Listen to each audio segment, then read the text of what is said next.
सारा प्रणाम। सारा समय देख रहे हैं आप, आपके साथ मैं हूं पूजा शर्मा। हमारे इस खास शो में आप सभी का स्वागत है। आज हम बात करेंगे 1984 दंगे के पीड़ितों के न्याय पर। तो 31 अक्टूबर 1984 को तत्कालीन प्रधानमंत्री इंदिरा गांधी की हत्या के बाद हुए दंगों में कानपुर शहर में 127 सिखों की हत्या कर दी गई थी। इस दौरान गोविंद नगर के दबौली में एक ही परिवार के 7 लोगों को बेरहमी से मौत के घाट उतार दिया गया था। 38 साल बाद अब पीड़ितों को न्याय की आहट मिलने लगी है। सिखों के नरसंहार में पूर्व पार्षद समेत कुल 15 आरोपियों को गिरफ्तार कर लिया गया है। अन्य आरोपियों की तलाश में पुलिस की टीमें लगातार दबिश दे रही हैं। राज्य सरकार ने कानपुर में सिख विरोधी दंगों के मामले में जांच के लिए 3 साल पहले सुप्रीम कोर्ट के निर्देश पर एसआईटी गठित की थी। एसआईटी ने कानपुर में हुए सिख विरोधी दंगों के मामलों में कुल 96 मुख्य संदिग्धों को चिन्हित किया है, जिसमें से 22 लोगों की मृत्यु हो चुकी है। अब कब इन्हें इंसाफ मिलेगा और कब सिख समाज को न्याय इस पर मिलेगा, इस पर हम बातचीत करेंगे। खास मेहमान हमारे साथ जुड़ेंगे, लेकिन उससे पहले देखिए कानपुर संवाददाता हर्ष पांडे की ये खास बातचीत। में हुए सिख विरोधी दंगों में कानपुर में 127 सिखों का कत्लेआम कर दिया गया। 38 साल बीत जाने के बाद आज जब एसआईटी की कार्रवाई तेज हुई है, लोगों की गिरफ्तारियां हो रही हैं, तब जो है सिख समाज का क्या सोचना है। क्या वो कहते हैं कि 38 साल के इस लंबे इंतजार के बाद एक जो आहट है न्याय की वो उनको दिख रही है। हालांकि भाजपा का कई बार ये मुद्दा भी रहा है कि सिख जो पीड़ित थे उनको न्याय दिलाना है। और पहली बार जब राजनाथ सिंह मुख्यमंत्री उत्तर प्रदेश के बने, तब जो सिख जो दंगा में मारे गए थे उनका नाम सार्वजनिक किया गया था। हमारे साथ बहुत सारे लोग हैं जो पीड़ित हैं इस दंगे के, उनसे बात करेंगे और समझेंगे कि अब वो क्या सोचते हैं। जो सरकार कार्रवाई कर रही है, जो एसआईटी कार्रवाई कर रही है, जो गिरफ्तारियां हो रही हैं, उन पर उनका क्या सोचना है। आपका नाम? अजीत सिंह छावड़ा। आप कितने संतुष्ट हैं आप सरकार की कार्रवाई से, एसआईटी की कार्रवाई से? लगातार अब गिरफ्तारियां हो रही हैं, लेकिन एक लंबा समय बीत गया। 38 साल एक बहुत लंबा समय होता है, तो उस पर आपका क्या सोचना है? देखिए, 38 साल पहले ये सिख समाज में बहुत देर से न्याय मिला, मगर न्याय मिला। उत्तर प्रदेश के मुख्यमंत्री योगी आदित्यनाथ जी और देश के प्रधानमंत्री नरेंद्र मोदी जी का सिख समाज तहे दिल से शुक्रिया अदा करता है कि इतना बड़ा जो कांड, जो कि दंगा नहीं कहते इसको, ये कत्लेआम कहते हैं। इस कत्लेआम में जो कुत्ते की जो मौत होती है, वो भी कुत्ते को मार के रोड में फेंक दिया जाता है, मगर इस तरह से सिखों को जिंदा जलाकर उनको मारा गया और उसके बाद उनको रस्सी बांध के खींचा गया। ऐसा विभत्स कांड जो तत्कालीन कांग्रेस की सरकार ने सिखों के साथ कराया। जब एक कोई मर्डर होता है तो बड़ा प्रशासन सक्रिय हो जाता है, कई लोगों को गिरफ्तारियां होती हैं, गवाह होते हैं, सबूत होते हैं, मगर सरकारी हिसाब से 127 लोग कानपुर में मारे गए। हम सरकारी हिसाब से बात कर रहे हैं, वैसे तो 300 लोग के आसपास की संख्या लगभग है, मगर कानपुर में एक भी गिरफ्तारी नहीं हुई, एक भी गवाही नहीं हुई। ऐसा डर पैदा कर दिया गया सिख समाज के अंदर। सब पूरे विश्व में चर्चा थी जो कांड कानपुर में हुए हैं। वार आयल हीरो वालों के यहाँ 11 लोग जिंदा जला दिए गए। 12 घंटे फायरिंग हुई। सरदूल सिंह और गुलदयाल सिंह के ब्लॉक कांड में गुरुद्वारे के वहां पे निवास करते थे, उनको निकाल कर गुरुद्वारे के बाहर जिंदा जला दिया गया। विशाखा सिंह अवतार सिंह का परिवार दबोली में था, जिनके घर के 7 लोगों को जिंदा जला दिया गया। ऐसे कई कांड हुए, उसके बाद कोई दोषी नहीं पकड़ा गया। ये तो बहुत बड़ा न्याय की बात है कि 38 साल के बाद योगी जी ने सिखों के गांव में मरहम लगाने का काम किया है, और सिख इसलिए उनका शुक्रिया अदा करना चाहते हैं। और हमारा ये सरकार से मांग है कि कोई भी अपराधी जितना मर्जी बड़ा शक्तिशाली हो, छूटे नहीं। आपका क्या नाम है? सरदार नीतू सिंह। नीतू सिंह जी, आप उस समय की कोई याद बताएं। लोग बताते हैं कि सैकड़ों हजारों की संख्या में लोगों के मकानों में घुस गए, दुकानों में लूटपाट की। आपको उस समय कुछ याद होती है? उस समय की तत्कालीन कांग्रेस सरकार थी और देश की प्रधानमंत्री उनकी सरकार में इंदिरा गांधी थी। उनका बेरहमी से भी कहा जाए या जैसे बदले की भावना से जो उनकी हत्या हुई, उसके बाद एक ये दंगे के रूप में जेनोसाइड, एक षड्यंत्र के रूप में सिख कौम को ख़त्म करने का षड्यंत्र रचा गया, जिसमें शासन प्रशासन ने खुली छूट दे रखी थी। 4 दिन ये तांडव चलता रहा और सिख के जहाँ परिवार थे अपनी बहू बहन बेटियों की बचाव के लिए, आत्मरक्षा के लिए हर तरीके से किया। जो सड़क पे मिला, जो रास्ते में मिला, खींच के मारा। करते करते कानपुर में लगभग 127 ही हैं, लंबी गिनती नहीं है, इतने ही हैं। और एसआईटी जो खुली उसके बाद जो भी सरकारें आई, मुआवजे में तो ध्यान जब विजय की भी आई उसमें दी, पर जो दोषी थे उनको पकड़ने के लिए कोई लंबा कार या कोई शैली नहीं बनी, खास करके उत्तर प्रदेश में। दिल्ली वालों में जागृति थी। दिल्ली वालों ने जब बड़े बड़े कांग्रेसी नेता जगदीश टाइटलर, सज्जन कुमार, इन जब को पकड़ा, इसी बेस पे कानपुर के सहयोग से सरदार मोहकम सिंह जी ने और भोगल साहब ने दिल्ली की कमेटी की सहायता से वहाँ पे एक रेड करी और सुप्रीम कोर्ट का सहारा लिया। उस सहारे का ये हुआ कि उनको एक बेस मिला और अपने अमित शाह जी ने और ख़ास करके मोदी जी ने इसमें अपनी स्वीकृति देके एसआईटी के गठन की अनुमति दे दी। और तत्काल हमारे योगी जी, जिनको योगी जी नहीं योग्य अपने मुख्यमंत्री ने इस एसआईटी का गठन कराया। और कार्रवाई से खुश हैं? भाजपा जो कार्रवाई कर रही है, एसआईटी जो लगातार गिरफ्तारियां आप कर रही हैं, हर 3 महीने में वो उसकी खुद कसौटी कर रहे हैं। और ये ठीक है कि एसआईटी में जो भी रोल है ये पुलिस का रोल है और ये उस समय की एफआईआरों में है नाम सब, और उसी के आधार पे हो रही है कि हम कहे कि हमारा श्रेय है, वो कहे हमारा श्रेय है। ये सब उस समय की एफआईआरों में लिखा जाता है। आप थाने में कोई भी दरखास्त देते हो तो उसकी पूरी ब्यौरा लिखा जाता है, उन ब्यौरों के आधार पे हो रही है।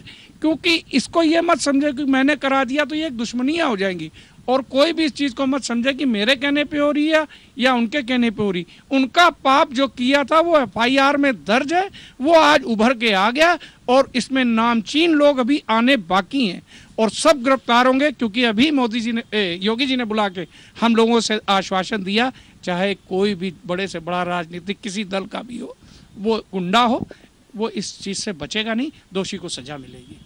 यहाँ पर महिलाएं भी हमारे साथ हैं, उनसे हम बात करेंगे। मैम, आपका नाम क्या है? जी, मेरा नाम इकबाल कौर। मैम, क्या उम्र रही होगी आपकी उस वक्त? 11 साल की थी जी उस समय।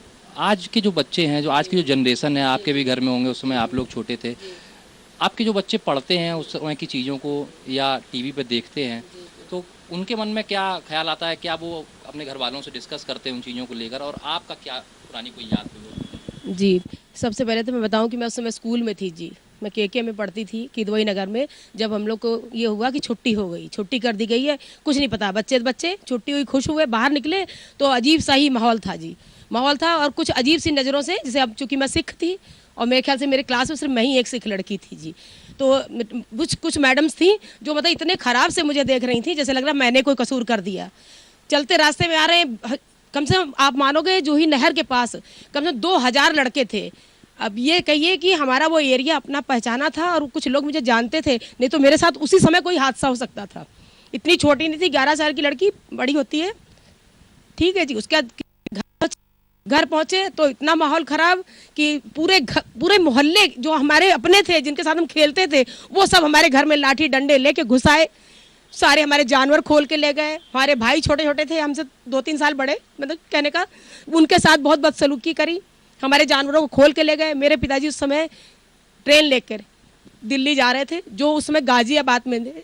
जब उन्हें उतार लिया गया, ट्रेन से उतारा गया कि सरदार जी आप उतरिए, वो बड़े परेशान कि हम लोग का क्या हिंदुओं से, वो ये हो रहा था हिंदू सिखों की लड़ाई है।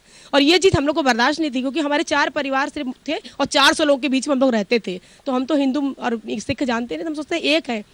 उसके बाद भी जब हम लोग ने ये सहन किया, वो बिल्कुल बर्दाश्त लायक नहीं है। 3 दिन हम लोग वहाँ रहे, पूरे मोहल्ले में हर समय छुपा के मम्मी इधर घुसा रही हैं, इधर घुसा रही हैं। फिर 3 दिन बाद हमारे यहाँ पुलिस आई।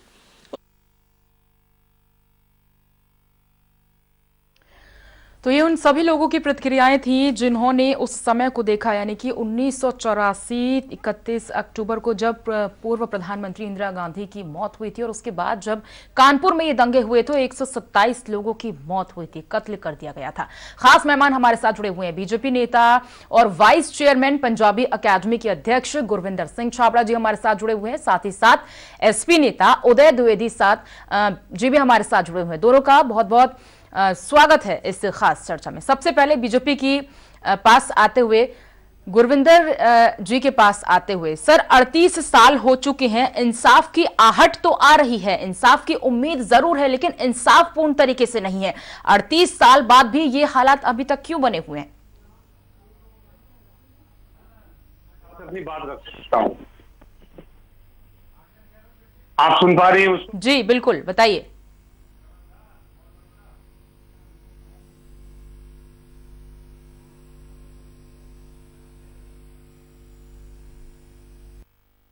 बोलिए गुरविंदर जी। 1984 का सिख नरसंहार हुआ, आप उसको बार बार दंगा बोल रहे हैं। दंगा वो होता है जब दो संप्रदाय आपस में लड़ते हैं, लेकिन जब किसी एक कौम को खत्म करने का इरादे के साथ लोगों को मारना चालू किया जाता है तो उसको नरसंहार बोलते हैं। ये पूरे वर्ल्ड का सबसे बड़ा जेनोसाइड था, जो क्योंकि हम लोग आराम से रह रहे थे, अचानक 31 अक्टूबर के बाद 1 नवंबर आता है और 1 नवंबर को चारों तरफ जो लोग भेड़िए थे, लोगों के घरों में घुसकर सामान लूटना, लोगों को मौत के घाट उतारना, बहनों की इज्जत लूटना, खड़े खड़े लोगों को टायर से जिंदा जला देना, ये सब चीजें मैंने अपनी आंखों से देखी हैं। तो इसको आप दंगा ना बोले, में जाता हूं तो बोलता हूं, इसको प्लीज दंगा ना बोले, जेनोसाइड है। और जब ये 84 का कांड, उसके बाद से बहुत से आयोग बने। पहला मारवा आयोग बना था, उसके बाद रंगनाथ मिश्रा आयोग बना था, उसके बाद कपूर मित्तल समिति से लेकर 2000 में नानावती आयोग बना था, और सब तत्कालीन कांग्रेस की सरकार और समाजवादी पार्टी की सरकार जो आपस में मिलकर सरकारें चला रही थी, उन लोगों ने हमेशा सिख समाज को वंचित रखा न्याय से। लेकिन देश के यशस्वी प्रधानमंत्री नरेंद्र मोदी जी ने आते ही इसकी जांच चालू कराई और सज्जन कुमार जैसे लोगों को जेल के पीछे, सलाखों के पीछे भिजवाया। उसी तर्ज पर कानपुर में 127 लोगों को नरसंहार किया गया था। 2019 में एक एसआईटी का गठन हुआ जिसमें 70 लोग दोषी पाए गए थे। आप देखिए उन सबकी गिरफ्तारी चालू हो चुकी है। हमारे पूर्व में एक मित्र बोल रहे थे कि जिनका एफआईआर में नाम है उनको गिरफ्तारी होनी थी, ऐसा नहीं है। जब एक दृढ़ निश्चय वाला मुख्यमंत्री उस सीट पे बैठता है तो वो कहता है कि अपराध चाहे किसी ने किया हो वो जेल में जाएगा। और आज आप देख रहे हैं लगातार लोग चाहे कितने भी प्रभावशाली व्यक्ति हो जेल में जा, और हमारे जो जख्म थे उनमें मरहम लगने का काम चालू हो चुका है। ठीक है, उदय द्विवेदी जी आपके पास आते हुए, इन 38 सालों में केंद्र में भी सरकारें बदली, प्रदेश सरकार में भी हर एक पार्टी की सरकार बनी। कांग्रेस जो कि 30 साल पहले प्रदेश में थी, उसके बाद आती है बीएसपी यानी कि बहुजन समाज पार्टी, फिर आती है आपकी सरकार समाजवादी पार्टी, और अब बीजेपी है। यानी कि 2019 में जब एसआईटी गठित की गई है तब बीजेपी सरकार है। आपकी सरकार ने कोई एक्शन क्यों नहीं लिया उस वक्त? हमारी सरकार ने जो एक्शन लिया वो साफ दिख रहा है। ये 38 साल बाद बीजेपी क्यों जागी है न्याय दिलाने के लिए? सिर्फ इसलिए कि 2024 का चुनाव लगा हुआ है और बीजेपी को दिखाना है कि सिख समाज हमारे साथ है। पर सिख समाज आज भी समाजवादी पार्टी के साथ है, और कानपुर के सिखों ने 3-3 विधानसभा, 3-3 विधायक इसी कानपुर शहर से बना के विधानसभा में भेजे। इसी सिख समाज ने, इसी मुस्लिम समाज ने, इसी हिंदू समाज ने। ये देखने लायक चीज है। और जो ये 38 साल बाद ये जो बीजेपी का न्याय जागा है, ये बीजेपी भी समझते हैं कि आने वाले चुनाव में इसका फायदा सिख समाज से लिया जाए, पर ऐसा नहीं है। इससे पहले भी सरकारें दंगे के लिए काम करती है और दोषियों को जेल भेजने का काम करती है। ठीक है, इसका उत्तर गुरविंदर जी से हम लेना चाहेंगे। 2024 का लोकसभा चुनाव बेहद करीब है और इसीलिए आप अब इस मामले में तूल दे रहे हैं, इसीलिए ये गिरफ्तारियां हो रही हैं, इसीलिए अब प्रकाश डाला गया 38 साल बाद इस पूरे मामले पर, ऐसा समाजवादी पार्टी का कहना है। हमारे साथी मित्र बता रहे हैं कि 24 का चुनाव है, जबकि उत्तर प्रदेश में एसआईटी का गठन 2019 में हुआ था, तब 24 का चुनाव था, तो उसके बाद 22 का चुनाव था। देखिए मैडम, मैं अपने मित्र से कहूंगा 2 मिनट शांत रहें। सिख समाज को आज तक लोगों ने वोट बैंक की तरह यूज किया है, लेकिन आप देखिए उत्तर प्रदेश के यशस्वी मुख्यमंत्री जी के कीर्तन दरबार, पहली बार जब से उत्तर प्रदेश की सरकार का गठन हुआ है, पहली बार मुख्यमंत्री आवास पर कीर्तन दरबार का आयोजन मुख्यमंत्री द्वारा कराया गया। आप देखिए 2018 में पहली बार कार्यक्रम हुआ मुख्यमंत्री आवास पर, 2019 में दूसरी बार हुआ, 2020 में तीसरी बार हुआ, 2021 में 5वीं बार हुआ।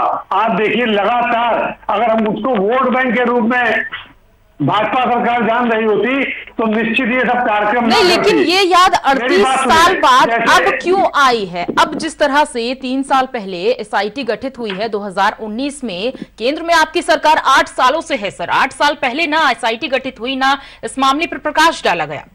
2014 में हमारी केंद्र में सरकार बनी, उसके बाद से जो लंबित मामले थे उन पर लगातार कार्रवाई हुई, उसके बाद ही सज्जन कुमार की गिरफ्तारी हुई है। पहले सज्जन कुमार, जगदीश टाइटलर जैसे लोग जेल में जाते हैं, तब कोई चुनाव नहीं था, लेकिन हमारे दल की, माननीय मोदी जी की और योगी जी की मंशा है कि सिख समाज को इंसाफ मिले।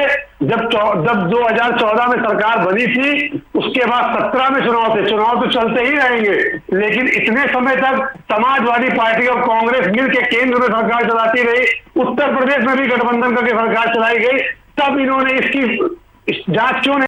इनके पास भी पूरा समय था, इन्होंने कुछ नहीं किया, क्योंकि ये हर एक को एक वोट बैंक की तरह देखते हैं। लेकिन भारतीय जनता पार्टी की सरकार किसी भी धर्म और जाति को वोट बैंक की तरह ना देखकर एक इंसान की तरह देखती है। गुरविंदर जी, आप बीजेपी नेता होने के साथ साथ पंजाबी अकेडमी के अध्यक्ष भी हैं और आप एक सिख भी हैं।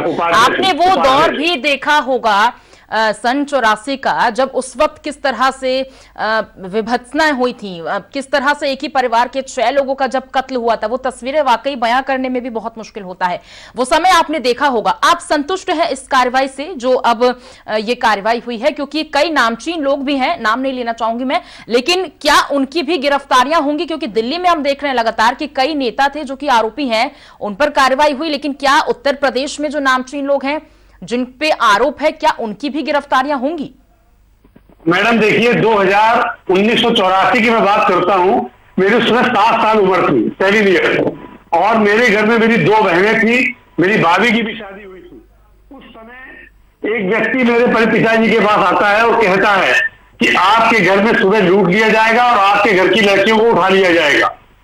मेरे घर में उस समय पिताजी ने एक बोतल में, 3 बोतलों में जहर भर के रखा और मेरी बहनों से और भाभी से कहा, अगर कोई भी अंदर आता है तो जब तक हम लोग लड़ेंगे आपको ये पी लेना है। मैं उस समय 7 साल का था और जब मैंने सीन देखा था तो मैं एकदम कांप गया था। उसके बाद लोग आए, लेकिन हमारे मोहल्ले के लोगों ने, जो हिंदू समाज के थे, भारतीय जनता पार्टी के भी थे और संघ परिवार से रिलेटेड थे, उन्होंने हमारे पूरे परिवार की रक्षा की। और मेरे घर के सामने एक सरदार जी थे, जगजीत सिंह जी, जो टेम्पू चलाने का काम करते थे, उनको उनके टेम्पू से निकालकर उनका टायर डाल के आग लगाने का काम किया गया था। तो उसके बाद हम लोग से लगातार जो आयोग बन रहे हैं, समितियां बन रही हैं, सिर्फ वो एक खाना पूर्ति हो रही थी। लेकिन 2014 में जब मोदी जी की सरकार बनी केंद्र में, जो दिल्ली में गिरफ्तारियां हुई, उसके बाद 2019 में योगी जी ने जो एसआईटी का गठन करवाया और पुलिस ने जिस तरीके से काम किया है, उसका आपको परिणाम दिख रहा है। ठीक है, वो परिणाम हमें दिख रहा है। उदय जी के पास आते हुए, उदय जी, आपने यहां पर कह दिया कि अब यहां पर क्यों तूल दिया जा रहा है इस पूरे मामले पर, क्योंकि 2024 का लोकसभा चुनाव पास है, आपकी सरकार भी सर प्रदेश में अच्छे खासे सालों तक राज्य करती दिखी है, क्यों नहीं आपने उस वक्त एक्शन लिया? क्या पता आपको इन आने वाले समय में उसका कोई कह सकते हैं कि फायदा हो जाता अगर आप उस वक्त कोई इस पर एक्शन लेते।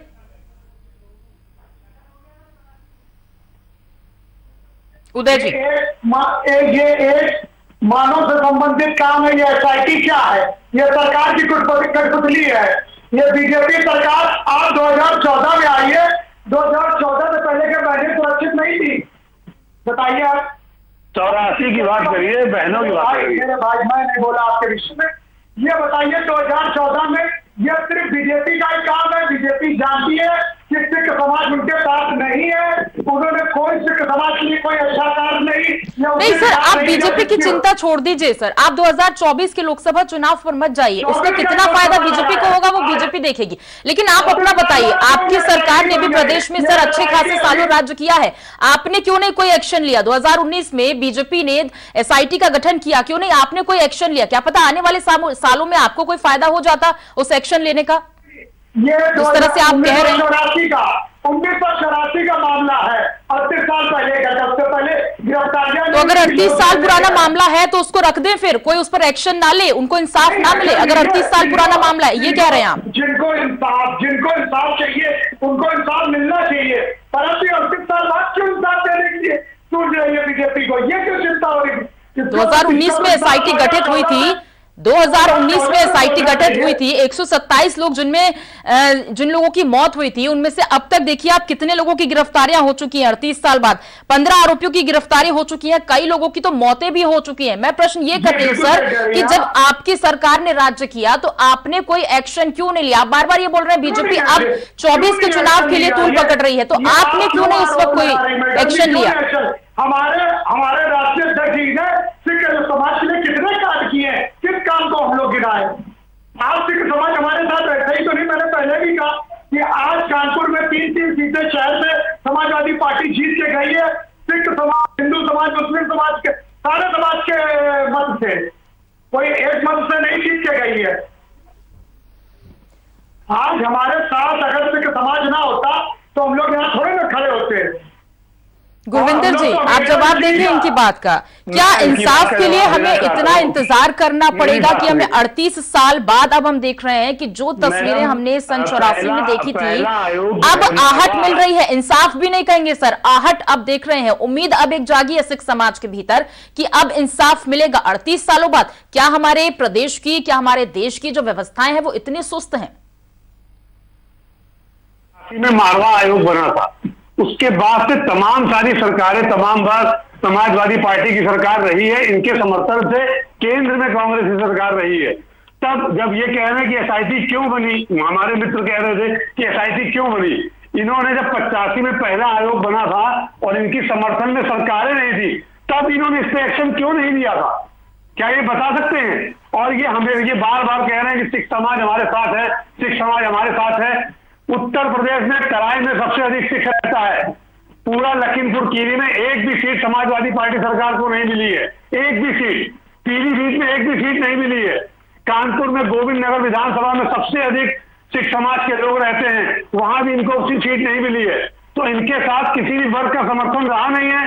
और पूर्व की सरकारों ने तो ये भी कहा है कि देश के संसाधनों पर पहला हक मुस्लिम समाज का है। ये हमारे तत्कालीन प्रधानमंत्री ने कही थी, क्योंकि हमेशा से तुष्टीकरण पे काम चलता रहा है और इनकी नीति और नीयत हमेशा तुष्टीकरण वाली रही है। आज जो सरकारें हैं वो सबका साथ, सबका विश्वास और सबका विश्वास पे काम चल रहा है। इसमें कोई जाति बिरादरी नहीं देखी जा रही है और उसका परिणाम आपके सामने उदय जी, आपसे एक और प्रश्न कि जब भी इस तरह की कोई घटनाएं होती हैं और सन 84 यानी कि 1 नवंबर सन 84 की जिस तरह से हम बात कर रहे हैं, 31 अक्टूबर को पूर्व प्रधानमंत्री की मौत हुई थी, उसके बाद जो घटनाएं हुई थी पूरे देश में वो हमने देखी थी। कानपुर में, अकेले शहर कानपुर में 127 पंजाबियों सिखों की मौत हुई थी। हर घटना को क्यों हमेशा चुनाव से जोड़ दिया जाता है? हमेशा हम देखते हैं कि राजनीतिक गलियारों में हलचल तेज हो जाती है जब इस तरह की खबरें आती हैं। आपने ही जैसे कि अभी शुरुआत में बोला कि चुनाव आ रहा है इसीलिए बीजेपी अब तूल दे रही है, तो ऐसा क्यों? इतना हमको बताइए, एसआईटी क्या है? एसआईटी एक पुलिस विभाग द्वारा गठित एक ब्रांच है। वो भी ब्रांच जो है यूपी गवर्नमेंट के तहत ही डील होती है, लोकल स्तर की ब्रांच है। हर जिले में एसआईटी होती है और वही पुलिस के लोग चुने जाते हैं। तो जो वहां की सत्ता होगी वही वो सत्ता करवाती, वही एसआईटी उस रूप में काम करती है। और आज 38 साल बाद एसआईटी कहां से निकल आई?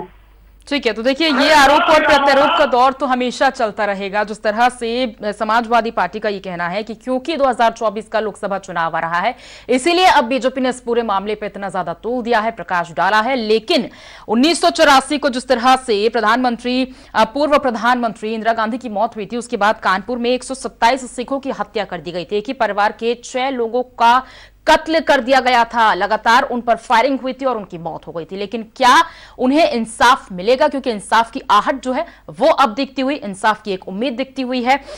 15 आरोपी हैं जिन्हें फिलहाल गिरफ्तार कर लिया गया है 127 लोगों की मौत के बाद। फिलहाल उदय जी आपका भी बहुत बहुत शुक्रिया करना चाहेंगे, और गुरविंदर सिंह जी आप हमारे साथ जुड़े, आपका भी बहुत बहुत शुक्रिया। फिलहाल इस स्पेशल प्रोग्राम में मेरे साथ इतना ही, मुझे दीजिए इजाजत। सहारा बड़ा।